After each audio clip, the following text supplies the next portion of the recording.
반갑습니다. 여러분의 역사 완성자 이한입니다. 너무 반갑습니다. 좋습니다. 여러분 9월 모평 어떠셨습니까? 제 강의를 쭉 듣고 따라온 친구들이라면 전 적어도 선생님, 와 진짜 선생님 말씀하신 게 다 나왔네요 라는 말씀을 해주시면 얼마나 감사할까라는 생각을 해보고요. 사실은 그리고 대부분 맞았습니다. 사실 이번 이 세계사 9월 모평의 가장 큰 특징은요, 뭐니 해도 지문의 난이도가 제가 6월 모평 이후 예상했던 것처럼 상당히 좀 어려워졌다. 그래서 해설자인 저조차, 세계사를 벌써 수년째 강의하고 있는 저조차 과거보다 시험 문제를 풀 때 시간이 더 많이 걸립니다. 왜 그러냐면 지문에서 꽈버려. 지문에서. 그러니까 6월 모평까지는 좀 지도에서 꼬던 걸 이제 그 지도를 갖고 온 형태의 지문에서 꽈버리기 때문에 조금 시간이 더 걸렸다. 그렇지만 제가 나름 예상했던 거, 예를 들면 사산왕조 페르시아, 요새 트렌드라고 했었죠. 이탈리아 통일 문제, 이거 진짜 꼭 나올 것 같다고 했었죠. 알렉산드로스 대왕, 요즘에 아주 많이 나오니까 좀 더 눈여겨보라고 했었죠. 다 나왔잖아. 그러한 것들. 그래서 제가 오늘 끝나고 딱 오는데 DM이 왔더라고요. 그래서 이제 딱 봤더니 선생님 저는 어느 고등학교에 다니는 누군데 선생님 말씀하신 게 정말로 많이 나와서 너무 깜짝 놀랐다. 역시 세계사는 선생님 말씀하셨던 것처럼 정직한 과목이고 열심히 하니까 나오는 과목입니다.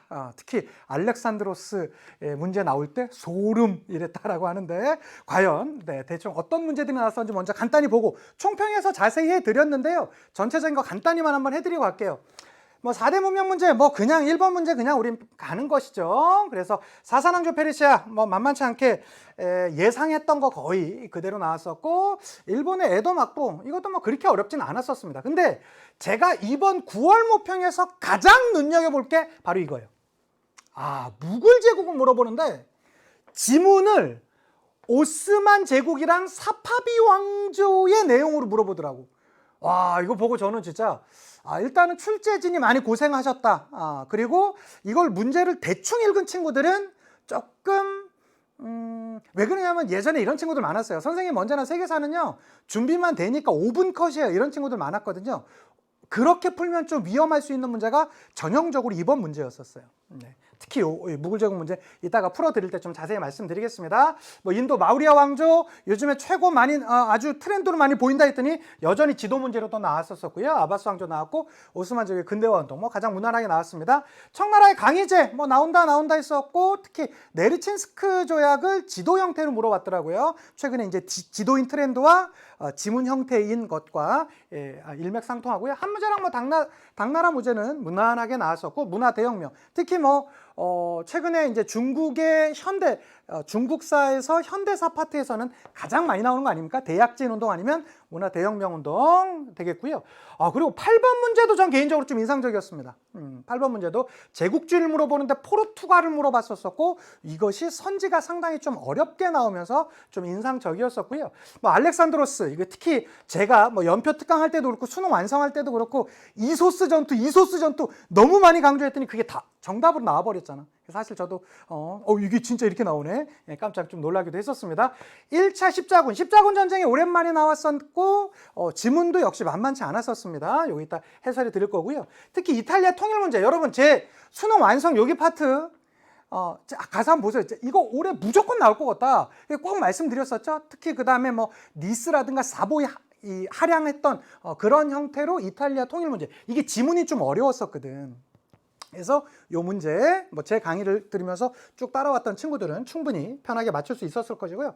프랑스 혁명 가장 무난한 형태의 문제로 나왔지만 이게 좀 되게 디테일하게 나왔습니다. 선지 전체로 아주 1, 2년 차이를 두면서 디테일하게 나왔기 때문에 이따가 해설해 드릴 것이고요. 제국주의 프랑스 문제 가장 무난하게 나왔죠. 특히 6월 모평에서는 영국이 나왔었는데 특히 최근에 이제 미얀마 문제랑 관련돼서 많이 나올 것 같다라고 했었는데 이번에는 그걸 지문에 나와버리고 지문의 미얀마 형태를 내고 프랑스를 물어봤더라고요. 제가 볼 땐 수능 때는 또 영국이 등장할 가능성이 매우 높습니다. 그 다음에 2차 세계대전, 그 다음에 베르사유 조약, 연표 문제가 조금 20세기 후반 쪽에 나왔기 때문에 학생들이 조금 어려워할 수 있었는데 사실 제 연표 특강이라든가 쭉 들으면서 따라왔던 친구들은 충분히 다 풀만한 형태의 문제로 나왔습니다. 이번 9월 모평도요 사실은 개인적인 연표 문제보단 내용에 좀 충실하게 공부했던 친구들이 좋은 점수를 받을 수 있는 바로 그런 문제들이 아니었나 싶고요. 구체적인 해설 바로 들어가 보도록 하겠습니다. 1번 문제입니다. 가문명에 대한 설명으로 옳은 것은 이라고 합니다. 지구라트라는 단어가 나와 있고요. 신권정치 나와 있습니다. 뭐 이런 것들로 봐서 뭐 우루라는 지역 뭐 이런 것들로 봐서 당연히 이것이 메소포타미아 문명인 것을 찾기는 어렵진 않았습니다. 사자에서 제작 이거 정말 많이 봤던 것이죠. 이집트 문명이 되겠고요. 모헨조다도를 건설하였다. 인더스 문명이 되겠습니다. 함무라비 법전을 편찬하였다. 우리 세계사 1번 문제는 뭐 거의 그냥 서비스 문제 아닙니까? 파르테논 신전 축조 이건 이제 그리스가 되겠고요. 갑골의 전복의 내용을 기록하였다. 철, 갑, 상어 중국의 상나라도 됐고요. 네, 그냥 중국 문명, 뭐 황허 문명 이렇게 하셔도 틀리지 않습니다. 1번 문제는 뭐 어렵지 않게 3번 이렇게 찾아갈 수 있었고요. 사실은 2번부터가 진짜죠. 한번 보겠습니다. 교사의 질문에 대한 학생의 답변으로 가장 적절한 것은 이래요. 그래서 여러분 제가 올해 수능 개념에서도 그렇고 수능 특강도 그렇고 진짜 수능 완성도 그랬어요. 다른 왕조도 왕조지만 최근에 수능 트렌드로 봤을 때 청나라가 만약에 나온다라면 황제 개별을 물어볼 가능성이 매우 높다라고 여러 차례 말씀을 드렸었고요. 이제는 과거에는 이 강희제도 한번 나왔고 옹정제도 한번 나왔고 걸룡제는 개인으로 물어보진 않았지만 개인으로 물어보는 형태로 해서 이 청나라를 전체를 물어봤었기 때문에 이 각각의 이 청나라의 최전성기라고 하게 되는 강희제, 옹정제, 걸룡제는 개별에 대한 내용들을 좀 자세히 알아두시라라고 말씀드렸었습니다. 자, 가보도록 할게요. 이 왕조의 최대 영역이라고 합니다. 엄청나게 크게 나와 있고요. 수도는 베이징이에요. 이것만 보고도 이게 대충은 청나라구나 라고는 알 수 있겠지만 확신은 없습니다. 조금 더 볼게요. 이 지역에서 중국과 러시아가 6가지 항목의 조약을 체결했다라고 합니다. 그 결과 고르비 차카강과 스타노보이 산맥 이런 단어 몰라도 됩니다 등을 경계로 한 국경이 확정되었대요. 국경이 확정되었구나. 이 조약으로 양국 간 분쟁의 해결을 모색하였다는 점에서 역사적 의미가 있고요. 러시아와 이 조약을 체결한 황제. 이것은 뭔가 선생님 그런데요. 우리 강의 듣다 보면 이 청나라의 조약 중에서는 네르친스크 조약도 있었고요. 카흐타 조약도 있었잖아요. 네르친스크 조약은 강희제고 카흐타 조약은 옹정제인데 이거 어떻게 할 수 있습니까? 사실 이 둘 중에서 만약에 조약 문제가 나온다면 네르친스크 조약이 나올 가능성이 매우 높습니다. 왜? 이것이 교과서에 워낙에 많이 나와 있고요. 그 다음에 러시아랑 청나라랑 맺었었던 최초의 국경선 조약이 이것이기 때문이에요. 그러면 이 옹정제 때문에 맺었던 이 카흐타 조약이라는 건 이것에 대한 후속 조치 내용, 또 여기서 약간의 분쟁이라든가 이런 것들을 해결하기 위한 것들이 카흐타 조약입니다. 그러면 여기서 내용으로 보자면 어떻게? 바로 네르친스크 조약이죠. 네르친스크 조약 맺었으면 강희제가 되겠고요. 그리고 제가 하나 더 가볼게요. 만약에 이거를 여러분들이 막 이렇게 고민하다가 조금 더 많이 공부를 해서 네르친스크 조약인지 카흐타 조약인지 확신이 없었어. 그렇다 한들 이 문제는 틀려서는 안 됐습니다. 왜 그랬죠? 옹정제에 대한 선지가 없었거든. 한번 볼게요. 1번입니다. 제상제를 폐지했대요. 제상제 폐지 누구죠? 최근에 나왔었죠. 이번 6월 모평에도 나왔었던 명나라의 태조가 되겠습니다. 자, 홍건적의 낭을 편전하였다. 홍건적의 낭을 평정했다라는 건 홍건적 출신으로 명나라 세운 사람이 누구예요? 그 주원장이잖아요. 주원장 자체도 홍건적이었었거든. 이것은 몇 세기예요? 14세기 때 있었던 것입니다. 이 네르친스크 조약은요, 17세기예요. 17세기. 카흐타 조약은 18세기입니다. 그러니까 시기적으로 너무 차이가 있죠. 자, 베이징을 공격하여 점령했던 것은 청나라의 순치제가 되겠고요. 자, 팔기제를 바탕으로 여진족을 통합했던 것은 누르하치가 되겠죠. 자, 반청 세력인 타이완의 정씨 집단을 제압하였다. 특히 이 강희제가 나오면 무조건 3개는 기억해달라. 첫 번째 네르친스크 조약이요. 그 다음에 3번에 난지납이요. 그 다음에 타이완 점령, 특히 타이완이 점령하고 있었던 게 이 정성공으로 대표되는 그런 정치 세력들 아니겠습니까? 요 세 개 가장 메인이라고 그랬었죠. 특히 옹정제 있었어요, 없었어요? 없었잖아. 그러니까 이거를 고민했다 해서 선생님 이 문제 틀렸는데요? 말이 안 된다고. 그렇죠? 이러한 것들 인물별로 나오고, 근데 제가 볼 땐 수능에서는 이제는 조금 더 디테일하게 이 둘의 문제를 같이 물어볼 수도 있을 것 같아요. 뭐 옹정제의 금교령이라든가, 뭐 권룡제 때 있었던 뭐 공행제도 실시라든가 이러한 좀 디테일한 내용들까지 조금 더 대비를 해 두시면 좋지 않을까 싶습니다. 자, 3번 문제 가보도록 합시다. 3번입니다. 보시면 자, 밑줄 친 황제의 통치 시기에 있었던 사실로 오는 걸 찾으랍니다. 일단 지문 내용도 엄청나게 많아요. 자, 적에게 억류되어 있는 소물을 찾아온 일흥이라고 하고요. 자, 나를 설득하려 왔다면 어서 돌아가시오. 그는 수컷 양들만 주고는 이 순양들이 새끼를 낳으면 나를 풀어준다고 하오. 이처럼 나를 기만하는 이에게 굴복할 생각이 없소이다 라고 얘기를 했더니요. 자, 그대는 이미 충절을 다하지 않았소. 서역에 출사했던, 자, 핵심 단어 등장했습니다. 장건이 죽은 지도 30년이 다 되었고, 자, 글을 보냈던 황제께서도 제가 수능 개념이나 여러분 이런 데서 일흥장군 얘기도 살짝 얘기는 했었습니다. 그러나 기억 안 난다 쳐요. 그건 사실은 메인 내용은 아니니까. 근데 여기 봐. 장건 나와 있고 장건을 보냈던 황제 물어보고 있잖아요. 누굽니까? 한무제죠. 그쵸? 자, 그럼 한무제 한번 찾아가 보도록 할까요? 202보가 시를 남겼대요. 자, 202보는 어디? 당나라 때 사람 아닙니까? 당나라는 좀 럭셔리한 문화의 대표적이었었던 것이죠. 당나라겠고요. 자, 도연명의 귀거래사. 이것은 맞습니다. 위진남북조 시대가 되겠고요. 자, 장택단의 청명상하도. 송나라가 아니겠습니까? 자, 곽수경 등이 수시력을 제작하였다. 수시원섭이. 이제 여러분 수시원서 쓰실 때 되셨죠? 꼭 수시원서 잘 생각하시면서 수시원섭이. 자, 원나라에는요 수시력이라는 역법과 서상기 비파기라는 작품들이 있었다라는 거 기억해 두시고요. 자, 동중서의 건의로 유교를 통치 이념으로 삼았다. 대표적으로 한무제 아니겠습니까? 사실 한무제는 이거 말고도 뭐 소금과 철의 전매제도라든가 균수 평준법이라든가 뭐 이러한 것들 추가적으로 꼭 기억해 두셨으면 좋겠습니다. 정답은 3번이었습니다. 자, 4번 문제 보도록 할게요. 4번입니다. 4번 보시면 가왕조에 대한 설명으로 옳지 않은 것은 자, 최근에 특히 서아시아 문제가 완전 트렌드를 이루고 있지 않습니까? 아케메네스 왕조 아니면 사산왕조 페르시아가 지금 거의 수능과 이 주요 모평에서 연이어서 계속 등장하고 있는데요. 이번에도 그 특징을 보여줬습니다. 자, 한번 보자면요. 자, 카르티르는 가에 사르프 1세를 계승한, 야, 이런 단어들 보면 완쌤 이런 단어들 수업 안 하셨잖아요. 안 했어도 돼요. 보자고요. 자, 가에 계승한 때에 자, 여기 나왔습니다. 조로아스터교의 사제장의 지위에 올랐다라고 하고요. 자, 바흐람 1세 때는 정치적인 힘을 앞세워, 자, 핵심 단어 등장했습니다. 마니, 사람 이름입니다. 마니를 처형했대요. 자, 마니가 만들었던 교가 그 유명한 마니교고요. 자, 마니교가 있었다라는 건 언제라고 했었죠? 맞습니다. 사산 왕조 페르시아.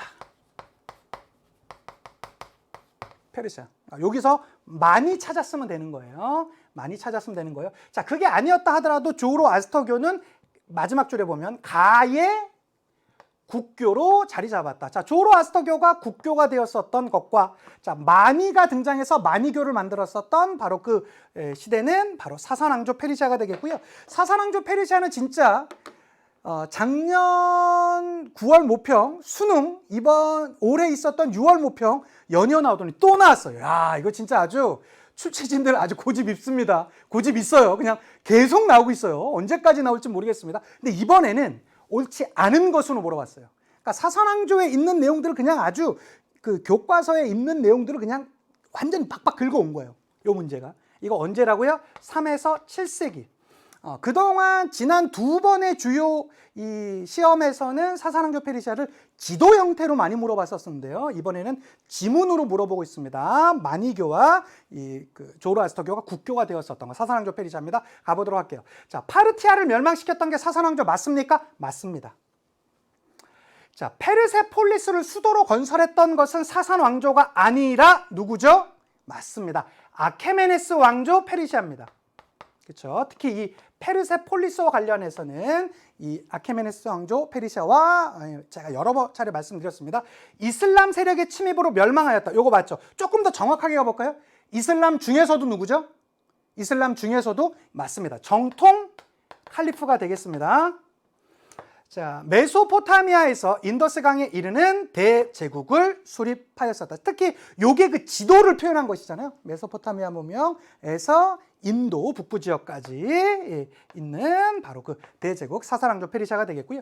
비잔티움 제국과 계속된 전쟁 및 왕실 내부 등으로 쇠퇴하였다. 특히 이 지문은 이 작년 수능에서 가나 하면서 비잔티움 제국과 사산왕조를 같이 물어봤었던 내용을 지금 말로 풀고 있습니다. 그러니까 지난 모평까지 지도로 냈던 트렌드를 이제는 지문에 녹여내고 있어요.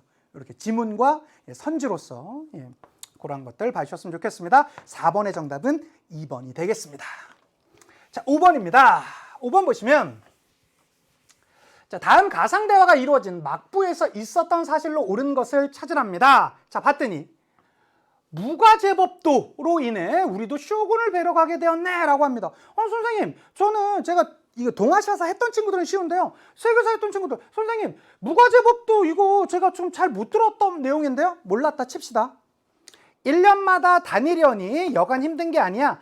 다이묘께서도 비용을 다 내야 하고 말이야. 사실 이 무과제법도라는 건 보통 동아시아에서 많이 물어봤던 것이에요. 이건 뭐냐면 에도 막부 시기에 다이묘 및 그러한 번을 통제하기 위해서 내렸던 법령 같은 거예요. 그냥 법이에요. 근데 중요한 건 이거 지금 우리가 해설하려? 그런 거 아니잖아. 자, 다이묘도 비용을 내고 정기적으로 지금 다니는 사실단에 지금 이 행렬을 말하고 있는 거 아닙니까? 이거 무슨 제도예요? 상킨 고타이 제도잖아요. 자, 상킨 고타이 제도는 어떤 막부? 에도 막부 아닙니까? 에도 막부 찾았으면 되는 거예요. 자, 볼까요? 자, 전국시대에 혼란이 시작되었었다. 전국시대가 끝나고 등장했던 게 에도 막부 아닙니까? 에도 막부는 17세기부터 19세기까지 있었습니다. 해당 안 되고요. 페리의 함대가 무력 시위를 벌였다. 특히 요 선지가 살짝 애매할 수 있어요. 선생님 이거 어떤 내용이었었죠? 이거 보자면 선생님 이거는 여기 에도 막부 다음에 등장했던 시대가 바로 일본의 메이지 정부 시대 아닙니까? 메이지 정부의 주된 연도는요 1868년이고요. 실제로 페리 함대가 무력 시위를 하면서 일본이 최초로 개항했었던 건 언제죠? 일본의 개항이 1854년 미일 화친 조약이에요. 그러니까 에도 막부 시대 때 미일 화친 조약도 있고 미일 수호 통상 조약도 있고, 자, 이러한 불평등한 조약을 맺다 보니까 뭐야? 정통성이 부족한 막부, 너네 지금 이러한 불평등한 조약 맺고 있는 거야? 하면서 막부 타도 운동이 나오게 되었었고, 그러한 막부 타도 운동에 의해서 메이지 유신으로 인해서 메이지 정부가 등장했던 거잖아요. 그쵸? 그러니까 요거 꼭 구분해 두셨으면 좋겠습니다. 그러니까 당연히 요것은 이 에도 막부 때 있었던 일이고 2번이 정답이 되겠습니다. 되셨죠? 자, 천황이라는 칙호가 처음 사용되었던 건 나라시대 이전입니다. 보통 7세기 말 정도로 보고 있고요. 자, 원과 고려의 연합군이 일본을 침입하였었다. 이것은 뭐죠? 가마쿠라 막부 시대 때입니다. 가마쿠라 막부. 요게 시기적으로 13세기잖아요. 가마쿠라 막부는 12에서 14세기까지 있었으니까 딱 가마쿠라 막부가 되겠고요. 쇼토쿠 태자가 불교 진흥책을 시행하였던 한 6에서 7세기쯤에 있었던 그런 내용이 되겠습니다. 나라시대보다 이전입니다. 나라시대가 8세기잖아요. 그런 것들 봐주셨으면 좋겠고요. 이 문제도 뭐 무난하게 나왔습니다.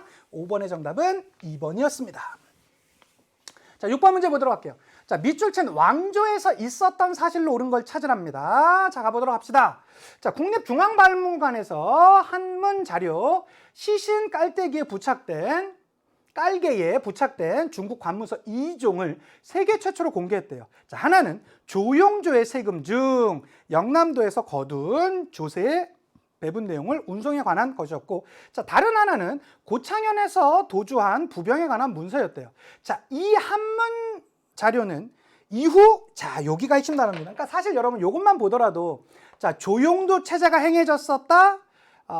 그 다음에 부병제가 행해졌었다. 요거 딱 보자면 어떤 느낌이에요? 수나라 아니면 당나라잖아요. 자, 그런데 주전충에 의해서 멸망될 때까지 해당되는 왕조, 어떤 왕조겠습니까? 당나라입니다.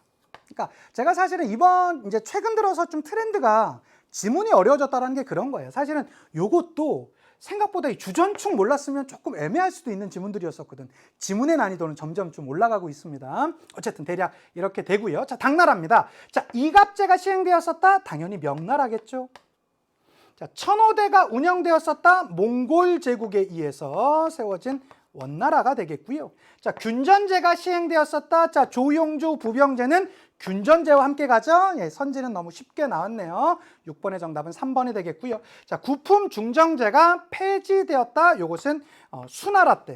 이 구품 중정제는 보통 위진 남북조 때 있지 않았었습니까? 그게 폐지되었던 건 수나라 때가 되겠고요. 만한 병용제는 청나라 때 시행되었습니다. 6번의 정답은 3번이 되겠습니다. 자, 7번 문제 보도록 합시다. 7번 보시면 이 문제가 여러분 제가 아까 초반에 강의 들어올 때도 말씀드렸죠. 이번 문제 중에서 가장 인상적인 문제였어요. 일단 어떤 점에서 인상적이었냐? 이건 출제진들이 노력하셨던 게 보여. 그러니까 난이도를 올리기 위해서 대부분 이게 좀 세계사를 오랫동안 이렇게 좀 공부하거나 좀 어느 정도 잘 돼 있는 친구들, 또 기출문제를 많이 푼 친구들의 당연히 그 좋은 거죠. 어느 정도 이제 내공이 쌓여 있는 거. 근데 문제는 한두 줄 읽어버리면 대충 지금까지 수능 이 기출문제에서의 세계사는 정답이 거의 다 나왔었거든. 근데 이번엔 아니에요. 이거 한번 잘 보세요. 자, 술레이만 1세. 술레이만 1세 우리 잘 알잖아요. 오스만 제국의 최전성기를 이끌었던 사람으로 프레베자 해전에서 승리도 했었던, 헝가리를 정복했었던, 특히 무엇보다 이번 6월 모의평가 때 나왔었던 바로 그 인물 아닙니까? 맞아요. 그러면 그럼 오스만 제국인가? 이렇게 생각할 수 있는데 조금 더 읽어보자고요. 자, 술레이만 1세는요. 사파비 왕조래요. 아하, 사파비입니다. 사파비 왕조를 견제하기 위해서, 사파비 왕조는 참고로 16에서 18세기까지 있었던, 지금의 이란 지역 일대에 있었던 왕조가 되겠죠. 견제하기 위해서 티무르의 후손으로 알려진 인물을 지원했대요. 참고로 이 인물이 바브르입니다. 바브르. 이따가 무굴 제국 세운 사람이 있죠. 근데 여러분 지금 몰랐다 쳐요. 어쨌든 자, 이에 그 인물은 오스만 제국의 장교인 우스타드 알리 쿨리의 조언에 따라 이집트산 대포와 화승총으로 무장한 군대를 편성하고 사파비 왕조와 맞닿는 접경지대 강력한 군사기지를 구축했대요. 자, 이후 그는, 자, 이제 핵심 단어 등장했습니다. 델리를 거점으로 삼은 이브라힘 로디를 파니파트 전투에서 격퇴하고 가를 건설했대요.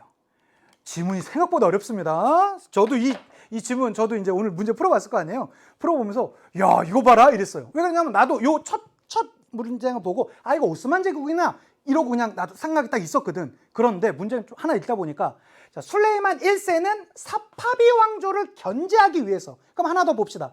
제가 사파비 왕조가 16에서 18세기라고 했었는데 술레이만 1세는 몇 세기 때 사람이죠? 16세기예요.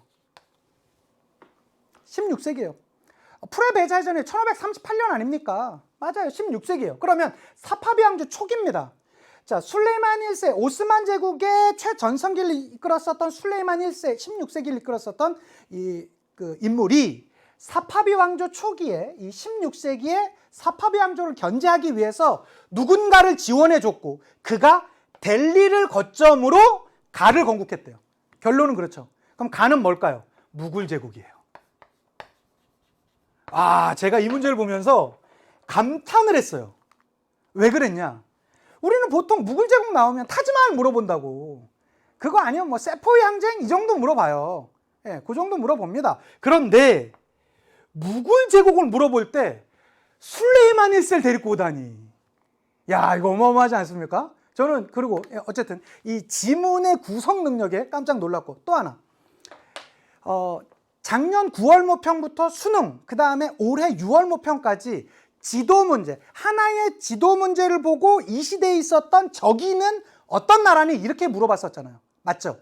근데 이제는 이번 9월 모평에선 이 인물을 보고 인도에서 세워진 이 사람, 델리가 인도인 건 알잖아요.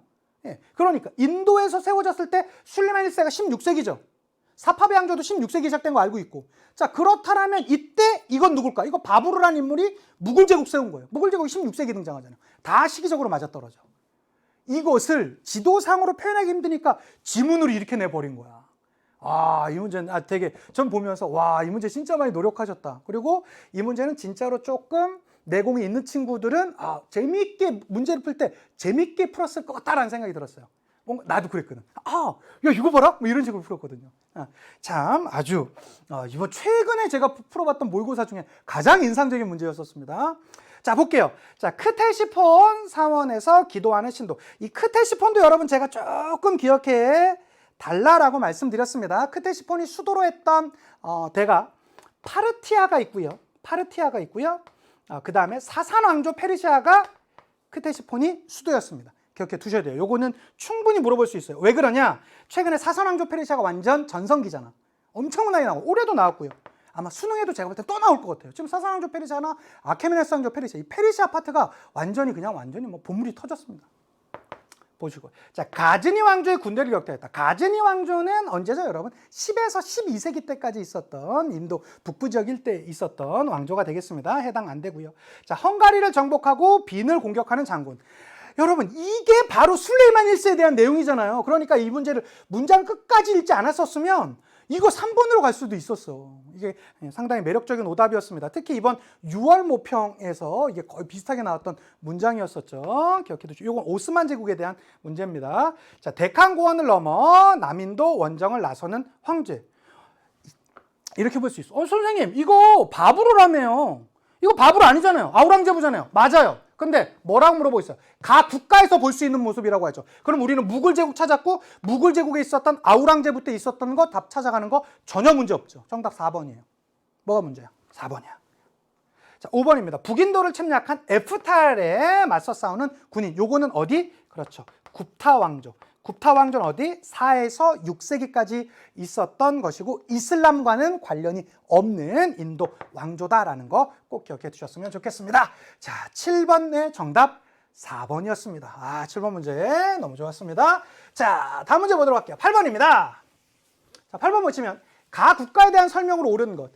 7, 8번이 연이어서 좋은 문제였어. 그리고 아마도 제 개인적인 예상으로는 7번 아니면 8번이 이 두 개가 문제 난이도가 제일 높았을 것 같아요. 일단 이유는 마찬가지입니다. 이거 제국주의 문제거든요. 제국주의 문제는 우리가 어느 정도 준비만 돼 있으면 쉽다. 제가 이런 말씀 많이 드렸는데 이 문제는 제국주의 문제들 중에서 가장 어려웠습니다. 지문 자체도 어려웠고요. 선지도 어려웠어요. 한번 볼게요. 자, 스코틀랜드에 계신 아버지께 홍콩에서 보내온 아버지의 서신을 1시간 전에 전달받았대요. 자, 잘 지내신다는 소식을 들어 기쁘답니다. 홍콩과 인접한 이곳에는 최근에 안타까운 사태가 벌어지고 말았대요. 자, 가에 파견된 총독이 일부 극단주의자들에 의해 암살당한 것이랍니다. 근데 여기 보면요, 여러분. 스코틀랜드 나오고 홍콩 나와 있어요. 그럼 가는 누군지 한번 봅시다. 자, 그는 가의 식민지인 앙골라의 부총독. 이게 핵심 단어였어요. 자, 2017년도 제국주의 파트에서 제가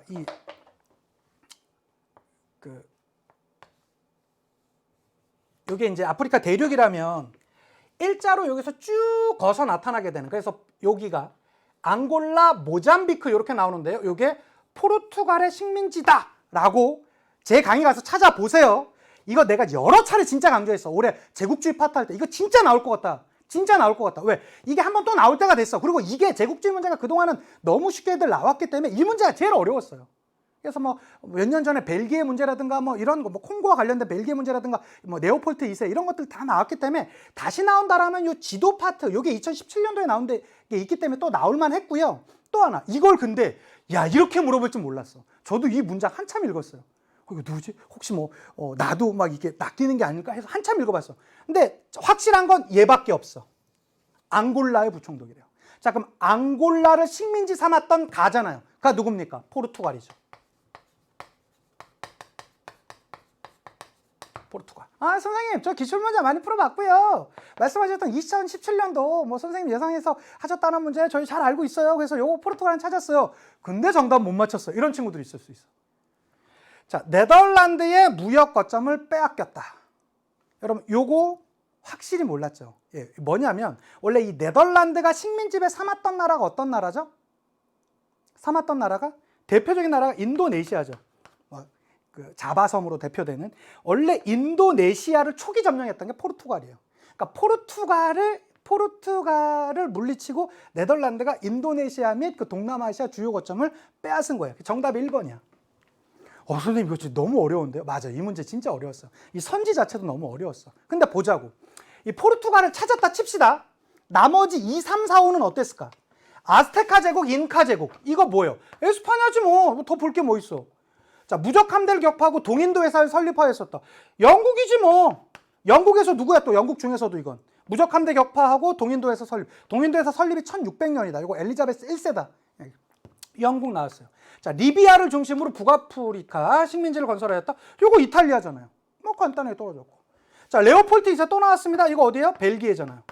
그러니까 나머지 2, 3, 4, 5는 나머지 답이 될 게 없어. 예. 그래서 사실은 정답이 1번이었는데요. 예. 그럼에도 불구하고 요 선지는 참 어려웠습니다. 예. 요 선지는 참 어려웠습니다. 제가 교과서를 막 한참 뒤져봤어요. 그 근거를 찾아보려고.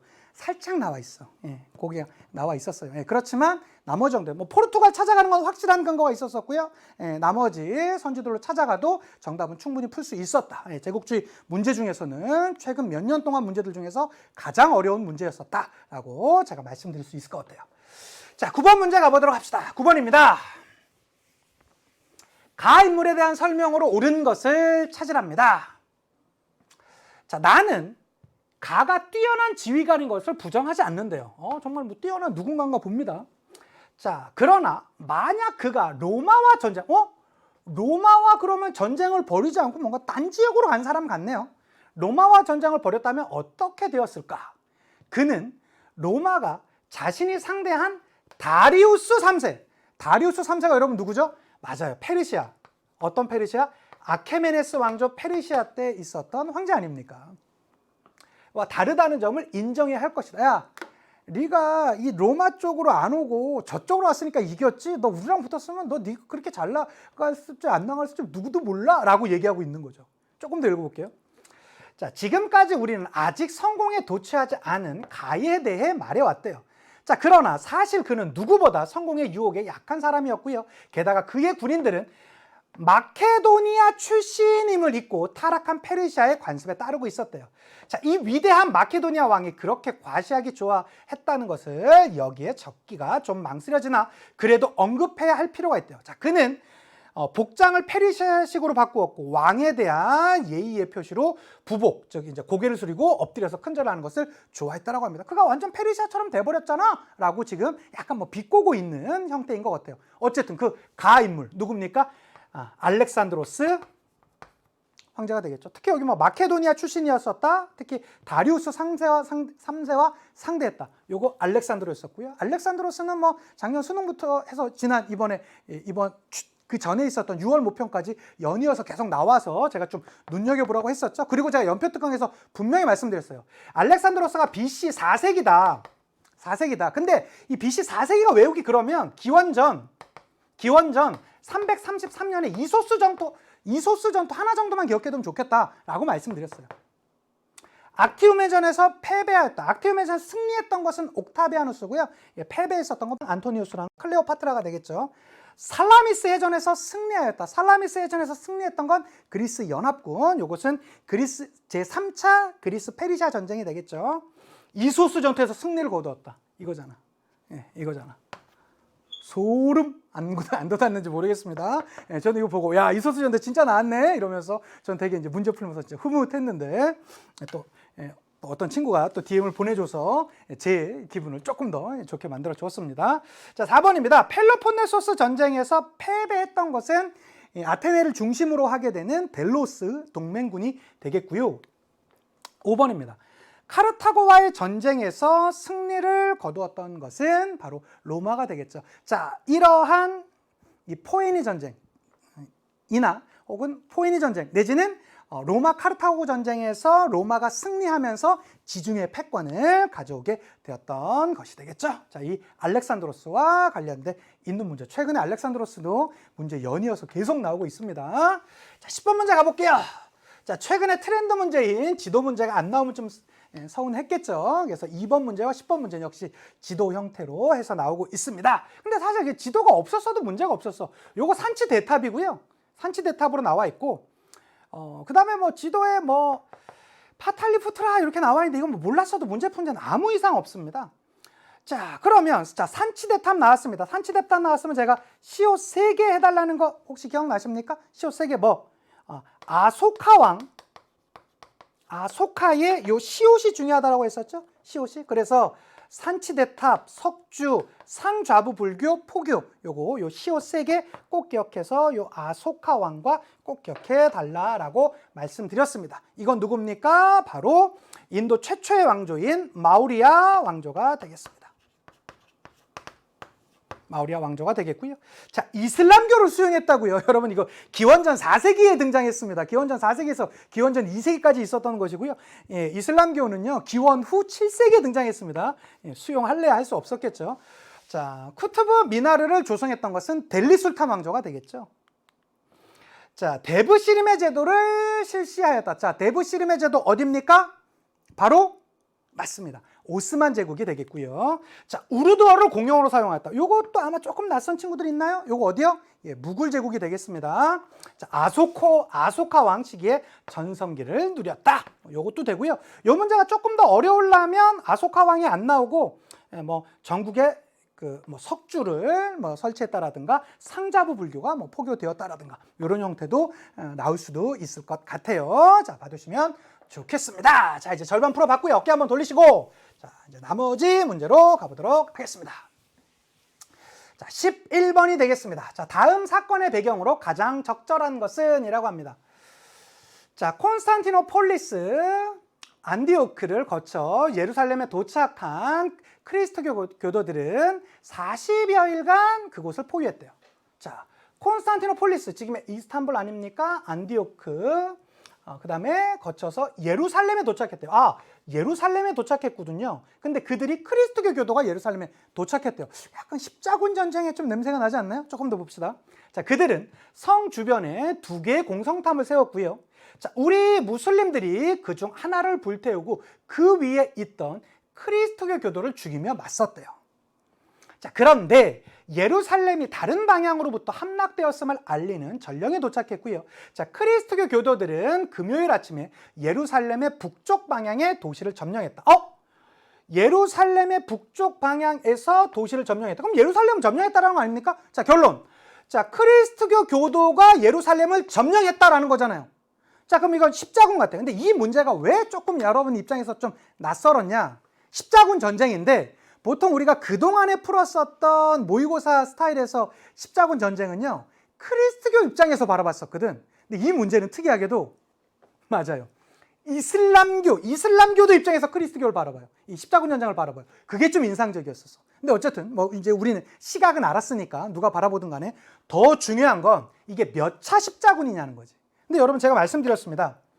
자, 십자군이 시험 문제 나온다라면 1차 아니면 4차밖에 없다. 기억나시죠? 자, 그래서 1차 십자군이 나오려면 1099년 예루살렘을 십자군 전쟁, 여러 차례 십자군 전쟁에서 유일하게 예루살렘을 점령했었고, 그리고 예루살렘 왕국을 세웠다. 요게 1차 십자군이다. 그리고 4차 십자군은 가장 변질된 십자군으로서 그들이 어디를 점령했다라고 했었죠? 콘스탄티노폴리스, 오히려 도움을 요청했었던 동로마 제국의 수도를 점령했던 게 가장 변진된 십자군이 4차 십자군이다 라고 말씀드렸어요. 다른 십자군은 절대 안 나옵니다. 절대 안 나옵니다. 그런데 이것은 지금 내용을 보니까 몇 차 십자군입니까? 맞아요. 1차 십자군이에요. 1차 십자군이고요. 자, 1차 십자군을 해서 1099년 바로 예루살렘 왕국이 수립되었습니다. 물론 이거 얼마 안 가서 다시 무너집니다. 이슬람 세력에 의해서. 어쨌든 이것은 1차 십자군임을 우리는 알 수 있죠. 자, 봅시다.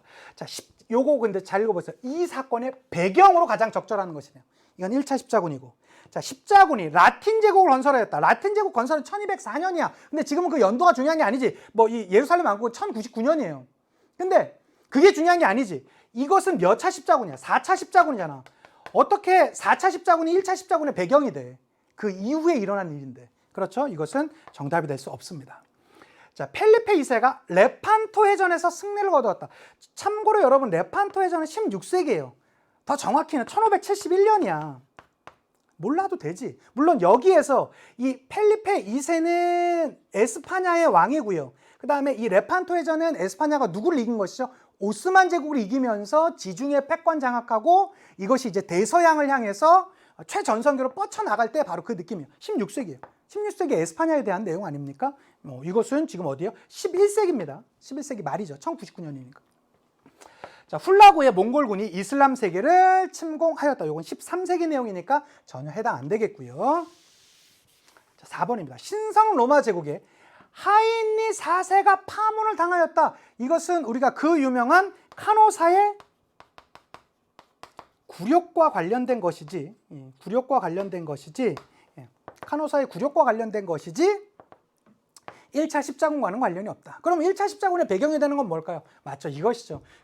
교황 우르바누스 2세가 나 힘 좀 더 키울래? 나 클래? 라고 했었던 클레르몬 공의회를 개최했던 바로 그것 아니겠습니까? 정답 5번. 오랜만에 십자군 연장 문제가 나왔는데 지문 문제가 오랜만에 나온 것 치곤 제가 볼 땐 좀 난이도가 있었어요. 왜 그러냐? 일단 바라보는 시각 자체가 그냥 과거에는 십자군 연장 문제가 나올 때 그냥 딱 읽어도 그냥 십자군인지 알았었는데 조금 애매해.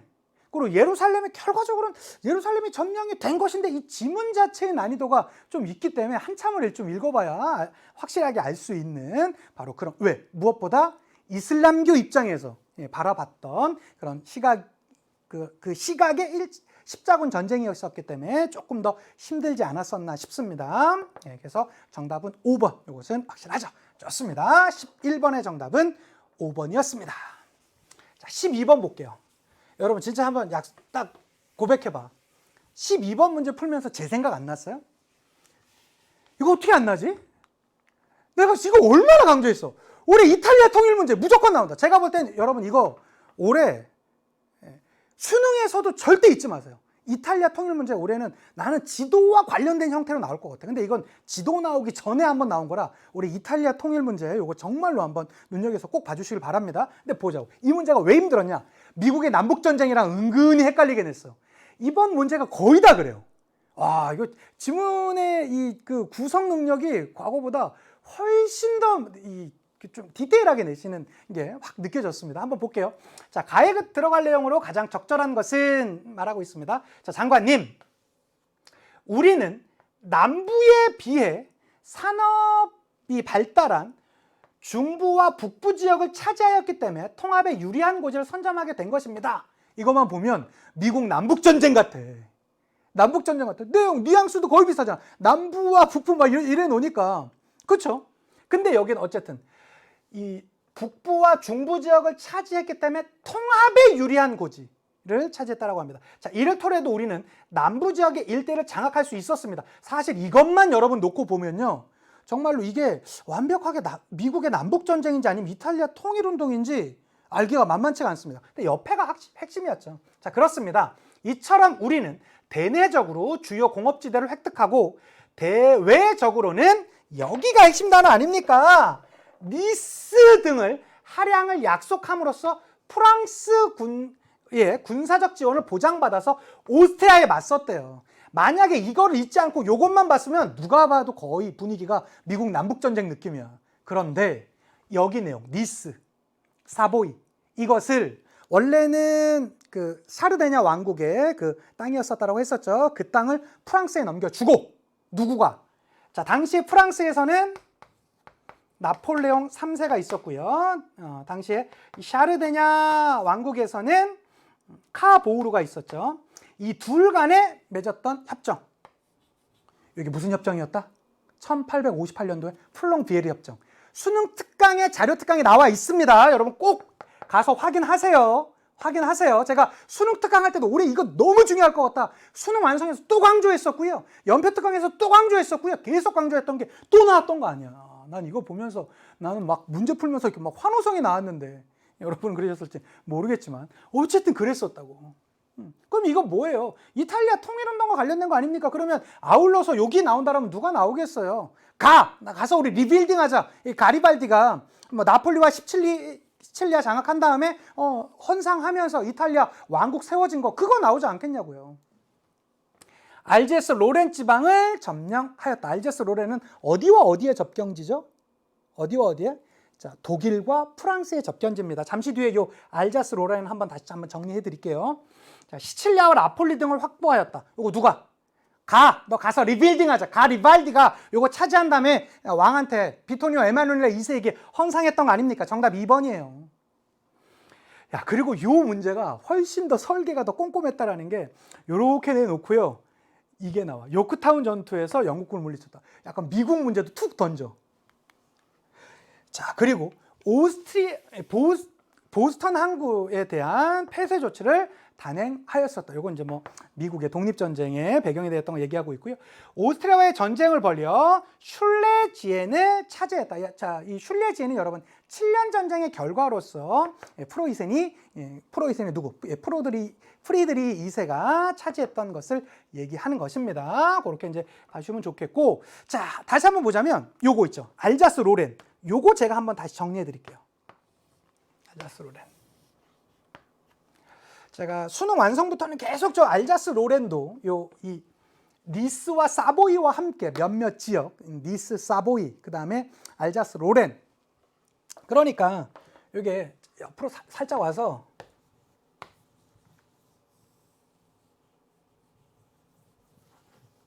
이게 대충 지도가 이렇게 되잖아요. 자, 이 알자스 로렌은 제가 너무 대충 그리긴 했는데 여기 정도 돼요. 프랑스와 독일의 접견 지역이에요. 접견 지역이고, 자, 여기 니스와 사보이는요, 여기 이탈리아 반도에서 요 위쪽에 있는 여기 지역, 요 프랑스에 가까운 지역, 요 지역이에요. 예, 요 구분해 주셔야 되는데, 이건 지워버리자. 어쨌든 이렇게 되고, 저 알자스 로렌도 제가 볼 땐 깊게 한번 나올 수 있을 것 같거든요. 이 알자스 로렌이 왜 그러냐면 그 지역을 차지했던 나라가 계속 바뀌어요. 계속 바뀌어요. 그거 한번 정리해 드릴게요. 자, 일단 알자스 로렌 땅이라고 한다면, 알자스 로렌 땅은 10세기에는 신성 로마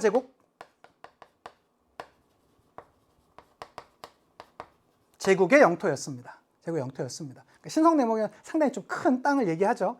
자, 그러다가 이제 구체적인 연도가 나옵니다. 1648년. 자, 우리 이 정도 됐으면 요 연도는 알아야 됩니다. 이거 뭐죠? 베스트팔렌 조약. 자, 베스트팔렌 조약으로 이게 누구께 되냐면 프랑스 쪽으로 넘어가요. 프랑스 것이 되죠. 프랑스 것이 돼요. 알자스 로렌이. 자, 그리고 나선 1871년 기억나십니까? 프랑스와 프로이센의 전쟁에서 프랑스가 대패를 하죠. 그리고 프랑스의 가장 상징장이었던 베르사유 궁전 거울의 방에서 독일 제국 선포식을 했던 해가 요 해잖아요. 자, 그렇게 되면서 알자스 로렌이 누구한테 갑니까? 독일 지역한테 갑니다. 독일 지역한테 갑니다. 자, 그리고 1차 세계대전이 있었죠? 1차 세계대전에서 독일이 패전하면서 이 알자스 로렌 땅이 다시 어디로 오냐면 프랑스로 넘어와요. 그리고 2차 세계대전이 시작합니다. 2차 세계대전이 되면서 1940년에 다시 독일이 그 지역을 차지하고요.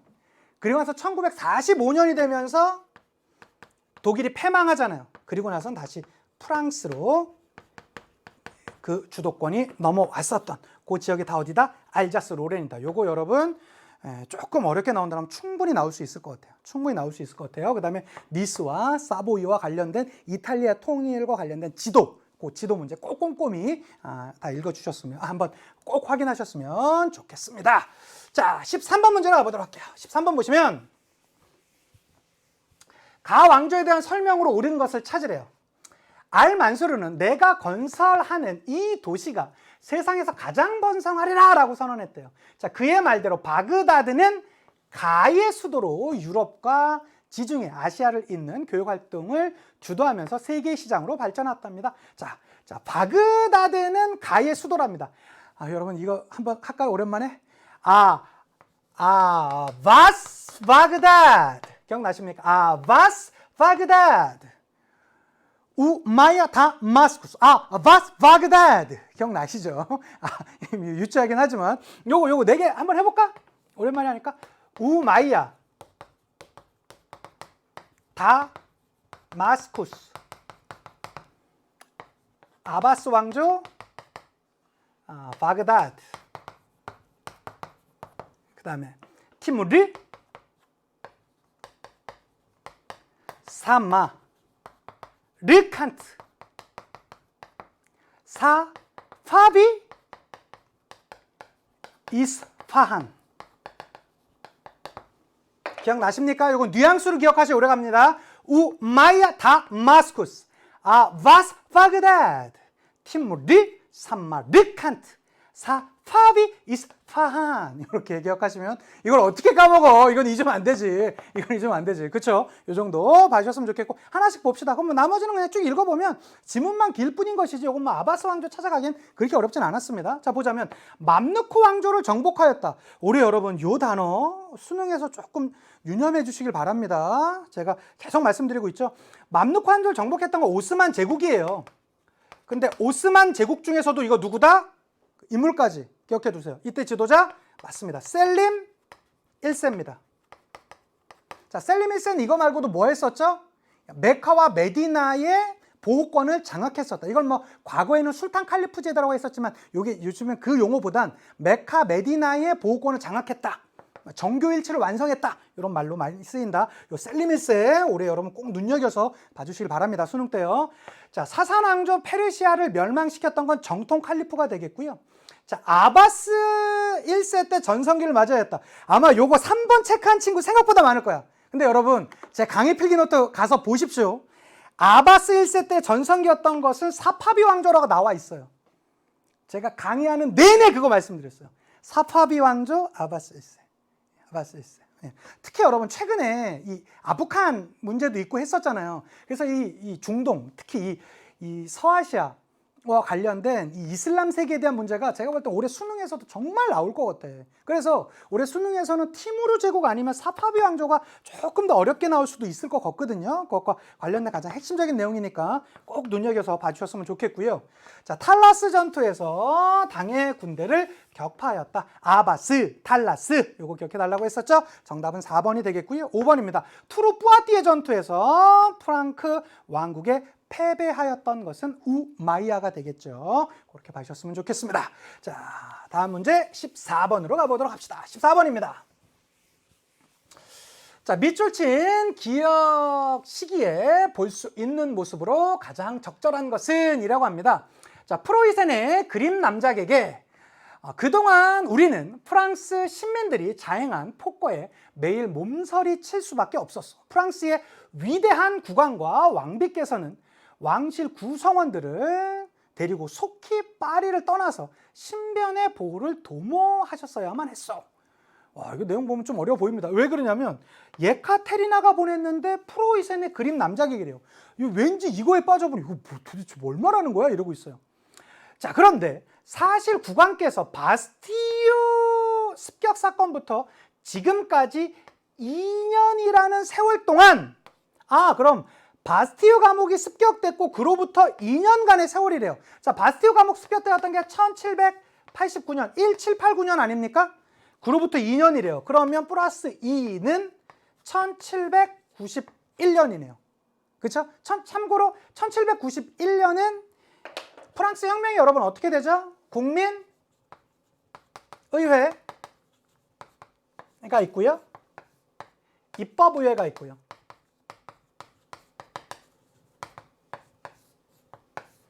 그 다음에 국민공회가 있고요. 그 다음에 이 로베스피에르가 무너졌었던 테르미도르 반동이 있고, 그 다음에 총재정부 이렇게 이제 가는 거 아니겠습니까? 맞죠? 근데 요거 제가 여러분 어떻게 기억하면 된다고 했었죠? 국민의회가 만들어진 것도 같은 1789년이고요. 여기 가운데가 212예요.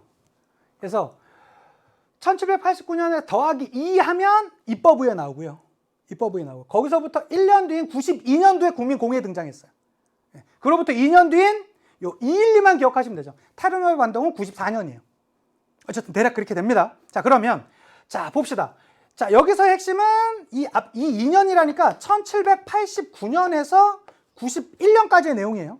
그러면 반혁명 세력을 색출하는 공안위원회라고 나오는데 공안위원회는 93년입니다. 요때 만들어지죠. 국민공회 때. 자, 단두대에서 처형되는 루이 16세, 요 국민공회 때예요. 이것도 1793년 1월입니다. 자, 새로 구성된 국민공회에 참석하는 자코뱅 인사라고 합니다. 자, 89년도에 국민의회 세워지고요. 91년도에 입법부에 세워지고, 그 다음에 92년도에 국민공회가 세워져요. 92년이에요. 이건 91년까지 문제 풀어야 되니까 정답 아니죠. 자, 프로 이센에 맞서 혁명전쟁에 나서는 프랑스 병사. 요거 여러분 제 강의 필기 노트 가서도 한번 확인하십시오. 요거 92년 4월이라고 나와 있습니다. 92년이요. 91년까지니까 아니죠. 5번. 자, 인간과 시민의 권리 선언을 발표하는 의회. 이게 언제죠? 1789년이죠. 예, 정답 5번이요. 물론 여러분 이 선지는 대개 1년, 2년 단위이기 때문에 1번부터 5번까지가 아주 촘촘하게 나와 있습니다. 그렇지만 여러분 제가 이거 수능 개념, 수능 특강, 수능 완성할 때 프랑스 혁명이 최근에 아주 디테일하게 나오니까 요거 순서 잘 기억해 두시고 앞뒤에 주요 사건들, 그 다음에 요거 212 요것도 여러 번 말씀드렸었어요. 예, 그러면 사실은 그 기초가 조금 안 돼 있는 친구들은 되게 어려웠을 문제고요. 뭐 그런 게 아니면 생각보다 쉬웠네 라고 풀 수도 있는 문제였었습니다. 기억해 두시면 좋겠고요. 자, 15번 문제 봅시다. 15번 문제 보면서 저는 뭔가 진짜 세계사는 시사적인 게 많이 반영된다. 저는 확신을 다시 한번 갖게 됩니다. 뭐 그 전부터 확신이 있었지만 왜 그러냐면 이게 미얀마잖아요. 이게 인도차이나 반도고 인도차이나 여기 가운데가 어디야? 태국이죠. 네, 태국이죠. 여기 이제 프랑스가 차지했었던 인도차이나 연방이고, 그다음에 요게 옆에가 인도 아닙니까? 이게 미얀마고요. 요게 이제 영국령이잖아요. 그렇죠? 그래서 여기 미얀마와 관련된 게 2021년도 초에 많이 이제 나왔었고, 최근에는 아프간 문제에 의해서 많이 이슈가 좀 밀리긴 했지만 이것이 이제 결과적으로는 아프간 문제도 그렇고요. 그 다음에 아프가니스탄 문제도 그렇고요. 그 다음에 요 미얀마 문제도 그렇고요. 다 누구의 문제? 예, 영국의 제국주의 문제에 의해서 이게 문제가 됐던 거 아닙니까? 그렇기 때문에 이 제국주의 파트, 특히 이 영국의 제국주의 문제는 영국의 제국주의 잘했다 우리가 박수를 친 문제가 아니라 너네 때문에 지금 우리 세상이 이렇게 지금 꼬여 있는 거잖아 현대가 라고 지금 그 항의하는 입장에서도 기출문제가 계속 나오는 것 같아요. 그래서 이번 6월 모평 때는 영국이 미얀마를 식민지배했다. 이게 바로 정답이었잖아요. 그런데 이번에는 요거를 그냥 선지로 줘요. 영국의 식민지에서 여기 미얀마를 물어보고 있어요. 수능 때는 다시 나올 수 있습니다. 꼭 여러분 기억해 두세요. 특히 영국이 미얀마를 차지했던 게 이거 언제다? 1886년. 요 연도까지 기억해 두세요. 꼭. 예. 자, 그 다음에 요게 바로 프랑스령 인도 차이나 연방 아닙니까? 요건 언제죠? 요거 바로 다음에 1887년. 요거까지도 알아두셨으면 좋겠고, 이게 지금의 베트남, 라오스, 캄보디아 아닙니까? 요 가운데 있는 태국이 되겠고요. 자, 그럼 봅시다. 요거는 지금 여기 차지하고 있는 프랑스의 식민지배 물어보는 거 아닙니까? 자, 필리핀을 식민지로 삼았다. 이건 어디에? 초기에는 에스파냐였다가 그 다음에 이제 미국으로 넘어가게 되죠. 제2차 아편전쟁에 가담하였다. 프랑스가 가담하잖아요. 1차 아편전쟁 때는 영국만 갔다가 2차 아편전쟁 때는 영국과 프랑스가 같이 가죠. 그래서 정답 2번이 되겠고요. 자, 포토시 은광 개발을 주도하였다. 어디겠습니까? 에스파냐고요. 4번입니다. 이산들 완화 전투에서 패배했던 것은 영국이 되겠습니다. 자, 바스코 다가마의 항해를 지원하였다. 요거 포르투갈입니다. 특히 최근에 포르투갈 문제가 좀 많이 나오고 있으니까 이 포르투갈과 관련된 포르투갈이 신항로를 개척할 때 바르톨로메우 디아스라든가 바스코 다가마라는 인물 꼭 기억해 두시고요. 자, 뿐만 아니라 포르투갈의 이 제국주의 이 정책에서 나오게 되는 앙골라라든가 모잠비크 그 식민지배 했었던 것이라든가 캘리컷 항구라든가 고아 항로 최초에 뚫었던 거, 그다음에 물라카 지역 요기 언저리까지 초기에 차지했었던 게 다 바로 이 포르투갈이 되겠습니다. 그거까지 봐주시면 좋겠습니다. 자, 16번 보도록 합시다. 16번 보시면 다음 자료에 대한 탐구 활동으로 가장 적절한 것은 이라고 합니다. 자, 가봅시다. 자, 보시면 자, 제국은 신교육 도입과 행정제도의 개혁 등 부국강병을 꾀하려는 시도를 하였지만 외세의 간섭과 술탄의 전제정치 강화로 좌절되었대요. 이에 식민지인과 장교들은 무장봉기를 일으켜 1876년 헌법을 부활시켰다. 이게 이제 미드하트 헌법 아닙니까? 부활시키는 등 근대적 개혁을 주도했다. 자, 여기에서 나오는 이 근대화 운동의 주인공 어디겠습니까? 오스만이죠. 자, 오스만의 근대화 운동 아닙니까? 자, 이것으로 인해서 막 헌법이 정지되고 또 막 러튀 전쟁 터지고 막 외세 간섭하고 막 이렇게 되니까 이런 것을 다시 이 전제 정치 막 등장하게 되니까 이것을 개혁했었던 인물들이 누굽니까? 청년 튀르크당 운동이 나오게 되었던 것 아니겠습니까? 롤럭법은 인도에 있었던 근대화 운동입니다. 롤럭법 폐지 운동은. 그 다음에 에로우 사건에 미친 영향. 이것은 이 에로우 사건에 의해서 2차 아편 전쟁이 터지게 되죠. 자, 청년 튀르크당의 집권 과정을 조사한다. 이게 바로 오스만의 근대화 운동이라고 할 수 있겠죠? 정답은 3번이 되겠고요. 자, 군관구제와 둔전병제가 실시된 계기. 요거 어디? 비잔티움 제국. 자, 헤레로족의 무장 봉기가 일어난 배경. 자, 헤레로족의 무장 봉기 어디겠습니까? 여러분, 독일입니다. 독일. 특히 독일이 어디? 나미비아 를 지배할 때 이 지금의 나미비아 지역 일대에서 봉기가 노래 해 기억나시죠? 나미비아에 이 헤레로족 봉기가 있었다라는 거 봐주셨으면 좋겠습니다. 자, 이제부터 완전 이제 현대사 문제가 될 텐데요. 한번 보도록 할게요. 자, 17번입니다. 가하 전쟁 시기에 있었던 사실로 옳은 것은 이라고 합니다. 자, 독일 뉘른베르크에서 연합군의 군사법정이 전범 24명에 대한 재판이 시작됐대요. 자, 종전 후 이듬해 10월까지 거의 1년에 걸친 이 재판은 가를 일으킨 나치 정권의 지도자들, 나치 정권 나오고 했으니까 이게 2차 세계대전임은 찾아가기 그렇게 어렵지 않았을 것이고요. 자, 이 전쟁 시기래요. 이거 언제죠? 1939년부터 45년까지입니다. 자, BC 정부가 수립되었다. BC 정부 1940년에 세워지죠. 여기 들어가네요. 정답 1번이에요. 정말 어렵지 않았습니다. 이런 문제는 찾아가 주셔야 되겠고요.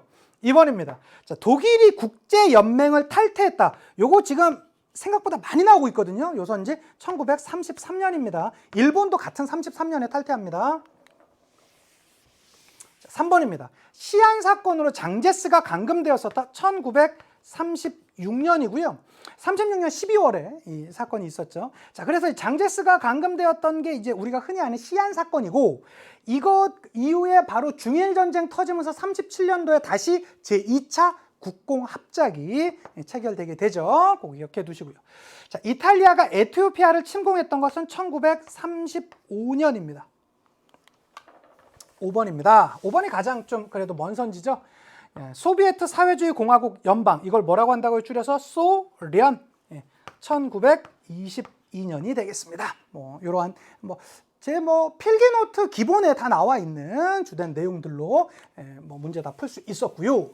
자, 18번 문제입니다. 최근에 기출문제 여러분 보시면 아시겠지만 진짜 중국의 현대사 문제는 거의 요새 문화대혁명 문제가 거의 나오고 있습니다.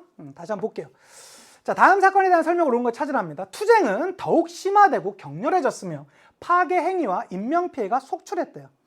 자, 모든 학교와 대학이 폐쇄된 가운데, 여러분 이게 얼마나 혼란의 시대였겠습니까? 전 지금 학교에 근무하면서 마스크를 쓰고 수업하고 또 학생들이 마스크를 쓰고 수업을 듣잖아요. 전 그것만 해도 지금 너무 힘들거든요. 이게 제대로 된 좀 에너지를 전달할 수도 없고, 애들이랑 운동도 못하고, 제대로 이렇게 만나서 얘기하는 거 이런 것도 다 조심스러운 시대잖아요. 참고해서 요즘에 학교 생활이 꽤 힘들어요. 이 코로나 시국에. 근데 이때는요, 그냥 아예 학교와 모든 학교와 대학이 다 폐쇄돼 버렸대. 완전히 그냥 사회가 정지된 느낌이었겠죠. 좀 더 볼게요. 가운데 수백만의 젊은이들은 자신의 도시나 마을에서 오래된 건물, 사원, 그리고 중국의 전통문화유산을 파괴하고 스승과 학교 행정관, 당 지도자 등을 공격했대요. 저도 이때 있었으면 큰일 났겠네요. 자, 마오쩌둥은 창칭 및 상하이 조반파라고 합니다. 등을 앞세워 류사오치 덩사오핑, 당시 이제 실용주의 노선으로 성장했었던 신진 세력이 되겠죠. 그들의 고위급 인사들을 숙청했고요. 자, 아울러 중국 사회 안에 사구, 구사상, 구문화, 구풍속, 구습관을 가리키는 것이었는데 그거에 대한 전면적인 공격을 했다. 우린 이것을 문화 대혁명. 그런데 네이밍이 제가 볼 땐 조금 아쉬워요. 이게 왜 그러냐면 이것만 보면 왠지 좋아 보이잖아. 문화 대혁명은 중국의 그 5,000년 역사 가운데 최악의 사건 같아요. 제가 볼 땐 진짜 최악의 사건이에요. 이때 중국의 전통 문화 유산이 엄청나게 사라져요. 예.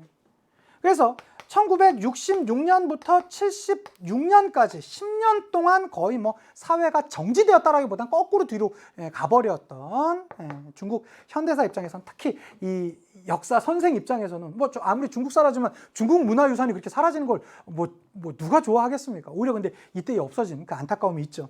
어쨌든 이 사건이 있습니다. 자, 이런 문화대혁명을 이끌었던 가장 중심 세력은 홍위병이었었다. 뭐 이건 크게 어렵지 않게 찾아갈 수 있겠고요. 정답 1번이고요. 자, 천조전무제도가 발표되었다. 이건 어디? 태평천국운동입니다. 태평천국. 자, 천두슈 등의 지식인들이 주도하였다. 이것은 1910년대 중반에 있었던 신문화운동이 되겠고요. 4번입니다. 대약진운동을 펼치는 계기가 되었다. 자, 이 문화대혁명은요. 대약진운동의 실패가 문화대혁명에 나오게 되었던 배경이에요.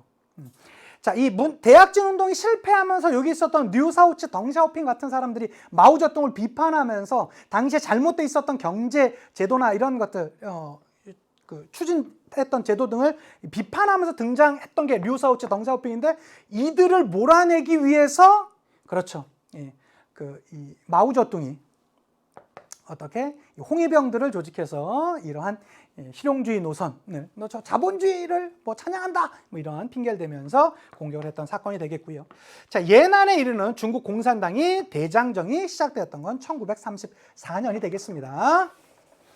자, 19번 문제 가보도록 합시다. 19번 보시면 밑줄 친 이 조약이 체결된 결과로 옳은 걸 찾으랍니다.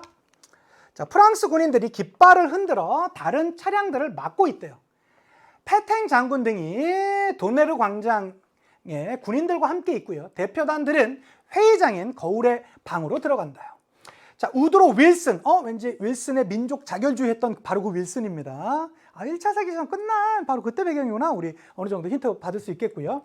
자, 로이드 조지 등이 뒤늦게 도착했고요. 자, 프랑스, 영국, 미국, 이탈리아 등의 승전국 장교. 선생님, 여기서 보자면 승전국, 자, 이들이 승전국이래요. 여기서 우리가 유독 눈여겨봐야 될 건 어디죠? 여기입니다. 여기. 그쵸? 이탈리아는 2차 세계대전은 패전국이잖아. 여기는 1, 2차 세계대전에 다 승전국이지만 이탈리아는 1차 세계대전 승전국의 명단을 올렸지만 2차 세계대전은 패전국입니다. 그러니까 이건 어디? 지금 1차 세계대전이 끝난 상황이구나 라는 거 우리 찾아갈 수 있겠고요. 좀 더 봅시다. 자, 처량한 모습으로 2명의 독일 대표가 뒤따른대요. 자, 크레망소가 신사 여러분 조인식을 시작합시다 라고 말했고요. 자, 긴장이 흐르는 가운데 독일 대표들은 조약에 서명했답니다. 1차 세계대전 이후 이 조약을 서명했대요. 자, 그러면 그 조약이란 건 당연히 1차 세계대전 이후 나왔었던 베르사유 조약이 되겠죠. 이 베르사유 조약에 의해서 등장했던 체제를 베르사유 체제라고 합니다. 자, 러시아 혁명이 일어났다고요? 러시아 혁명은 1917년에 있었고요. 이 조약은 1919년에 체결됩니다. 자, 독일이 해외 식민지를 상실했고 뿐만 아니라 막대한 전쟁 배상금이 부과되었었던 것이 바로 이 베르사유 조약이다라고 할 수 있겠습니다. 정답은 2번 맞고요. 자, 독일 킬 군항에서 해군들이 반란을 일으켰던 건 1918년, 즉 1차 세계대전 언제 있었죠, 여러분? 1914년에서 18년까지 있었잖아요. 요 18년에 있었던 사건이 되겠습니다. 4번입니다. 프랑스와 독일의 충돌로 모로코 사건이 발발하였다라고 하고 있습니다. 자, 모로코 사건 언제와 언제? 1905년, 1911년에 있었던 바로 그 사건이 되겠습니다. 자, 5번입니다. 오스트리아 헝가리 제국이 독일 등과 동맹을 맺었던 것은 바로 1차 세계대전의 배경이라고 할 수 있겠죠. 자, 그래서 19번의 정답은 2번이 되겠고요. 오늘은 대망의 마지막 문제 가보도록 합시다. 자, 특히 여러분 최근에는 사실은 아주 이렇게 완전히 이게 노골적인 연표 문제잖아요. 이러한 노골적인 연표 문제는 조금 요새는 조금 줄이는 추세예요. 이게 많이 나올 때 막 5, 6문제까지 나왔어요. 세계사 문제, 그 모평 문제 중에서도. 근데 최근에는 이런 문제를 아주 줄이기 위해서 노력하는 점이 너무나 많이 납니다. 과거에는 이런 문제를 왜 그렇게 많이 낼 수밖에 없었냐면 그래야지 어느 정도 1등급 컷이나 이런 걸 구분할 수 있었거든요. 그런데 지금은 지문을 더 어렵게 내는 형태로 조금 더 학생들의 역사적 고차 사고력을 요구하는 형태의 문제가 좀 나오기 때문에 그거에 맞게 대비해 주시고요. 특히 현대사 파트는 여전히 이러한 연표 문제가 나올 수 있다는 거 꼭 눈여겨서 봐주셨으면 좋겠습니다. 자, 보겠습니다. 자, 다음 사건이 일어난 시기를 연표해서 옳게 고른 것은 이라고 합니다. 자, 모든 동독 국경 초소를 통해 서독 및 서베를린으로 상시적인 출국이 가능하다는 소식이 알려지자 흥분한 시민들은 베를린 장벽 앞으로 몰려들었고요. 자, 동서베를린을 가르는 상징물인 블란덴부르크 문 앞에서도 시민들은 문을 열어라 라고 외치며 시위를 벌였대요. 마침내 베를린 장벽이 붕괴되었다. 우리는 여기서 몇 개 알아두겠습니다. 자, 베를린 장벽이 붕괴되었던 건 언제냐면요, 여러분. 이걸 조금만 옆으로 빼면 1989년이에요. 그리고 나서 그 다음 해인 1990년에 통일이 됩니다. 통일됩니다. 요거 하나 기억해 주셨으면 좋겠고. 그럼 우리 하나 더 가봅시다. 자, 베를린 장벽이 붕괴된 건 89년이 맞는데 베를린 장벽 자체가 세워진 건 언제였을까요? 1961년입니다. 요것도 여러분 가끔씩 물어봐요. 요 베를린 장벽 세워지고 그 다음 해인 62년도에 쿠바 미사일 위기가 있었잖아요. 요것과 구분해서 우리가 냉전 체제 문제로 많이 물어보니까 요것도 꼭 체크해서 알아두셨으면 좋겠고요. 자, 나머지 연도 한번 가보도록 합시다. 자, 마셜 계획이 발표되었다. 1947년입니다. 트루먼 독트린에 의해서 마셜 계획이 세워졌었고요. 자, 반동 회의와 평화 10원칙이 발표되었다. 1955년입니다. 1차 비동맹 회의가 개최되었다. 1961년. 닉슨 대통령의 중국 방문. 요거 이제 닉슨과 관련돼서 이제 몇 가지 사건들이 나올 수 있는데요. 닉슨 독트린은 1969년이고요. 그러니까 트루먼 독트린 47년, 닉슨 독트린 69년이에요. 요거 있고 이 닉슨 독트린이 발표된 이후 닉슨이 중국을 방문했던 것은 72년입니다. 그리고 미국과 중국이 수교가 된 것은 79년이고요. 자, 그 다음에 이제 독립국가연합의 출범이라고 나오는데요. 여기 텀이 좀 길죠. 그래서 아마 생각보다 이 문제가 좀 쉬웠어요. 자, 독립국가연합이 출범했던 말은 소련이 무너졌다라는 말이거든. 그게 언제요? 91년이에요. 그러니까 완전히 이제 냉전이 사실상 냉전 체제가 이제 종식되었던 대표적인 사건이 되겠고요. 자, 세계 무역기구, 이게 이제 WTO죠. 1995년에 출범을 하게 되었습니다. 어쨌든 이 사건 자체는 89년도이기 때문에 이것이 라로 가기 전혀 어렵지 않다. 그래서 정답은 몇 번이다? 4번이다. 이러한 형태 봐주었으면 좋겠습니다. 아주 이러한 노골적인 그런 이제 그 연표 문제는 많이는 안 나올 테지만 무엇보다 이 현대사 쪽에 오면 이런 형태의 문제들이 좀 많이 나오니까 꼭 눈여겨서 봐주셨으면 좋겠고요. 여러분, 그리고 특히 제가 이번 이제 앞으로 여러분들이 수능 남은 상황에서 하셔야 될 거 좀 몇 가지 말씀드리고 가겠습니다. 이제는 트렌드는 정해졌습니다. 과거에 있었던 문제보다 연표를 달달달달 외우는 거 당연히 필요하죠. 그러니까 더 힘들어졌어. 연표도 외워야 돼. 왜? 두 문제는 나와. 두세 문제는 나와. 그러니까 당연히 기본적인 연표는 알아도 과거처럼 아주 디테일한 연표 이런 건 안 나올 것 같아요. 근데 뭐 현대사 쪽이라든가 냉전의 성립과 격화, 완화, 종식 요 파트에 우리 20번 문제 같은 형태의 기본적인 연도들은 알아두셔야 되겠고요. 무엇보다 여러분 습관을 조심하셔야 돼요. 예전에는 좀 짧게 읽고 끝냈잖아요. 지금은 세계사라도 끝까지 읽으세요. 지문을. 끝까지 읽어주시고 반드시 문제를 풀어주시는 연습이 필요하다. 그거 아니면 여러분 혼낼 수 있어요. 왜 그러냐면 그런 친구들 많아요. 진짜로 수능 여러 번 친구들 중에서 저랑 연락하고 있는 친구들 중에서도 선생님 진짜 세계사는 5분 이상 걸린 적이 없어요. 이런 친구도 꽤 많거든요. 오히려 아주 내공이 있는 친구들도 수능 때 그러다가는 당할 수도 있습니다. 최근에 지난 6월 모평부터 이번 9월 모평에 확실히 지문의 난이도는 지금까지 역대급 그 어떤 세계사 문제보다 지문 난이도는 올라가 있어요. 지문 난이도는 올라가 있어요. 그렇기 때문에 지문을 꼭 끝까지 읽어줘라. 그리고 제가 수업할 때 수능 특강이나 수능 완성에서 여러분한테 강조했었던 내용들 잘 정리해서 나오는 것도 뭐 이탈리아 통일 문제라든가 특히 요새 이제 서아시아 문제, 최근에 아프가니스탄 문제로 인해서 영국의 제국주의 문제, 뭐 미얀마 문제 이러한 것들, 그다음에 이탈리아 통일 문제 지도와 관련된 것들, 특히 이 아프가니스탄 문제가 나오다 보니까 이제는 티무르 제국이랑 사파비 왕조 같은 경우도 단독 문제로 이제 다시 한번 좀 등장할 수 있지 않을까, 이러한 조심스러운 생각을 해보고 있습니다. 예, 그러한 기본적인 내용들까지 잘 하나하나 챙겨주시는 여러분들이 되셨으면 좋겠고요. 무엇보다 마지막까지 여러분 긍정적인 마인드를 잊지 않으셨으면 좋겠어요. 마지막에 가면 갈수록 뭐가 제일 중요하다? 사탐 공부다. 그 사탐 공부 중에서도 뭐가 제일 중요하다? 세계사다. 세계사는 여러분 초반에 공부하다 마지막에 공부 안 하면 완전 안 돼요. 예. 마지막에 수능에 가면 갈수록 가장 중요한 과목, 또 제가 여러분 이제 마지막 이번 이것들 분석해서 이번 강좌에서도 마지막 수능 대비 강좌 또 지금 준비하고 있거든요. 그거까지 잘 체크해 주시면 좋겠습니다.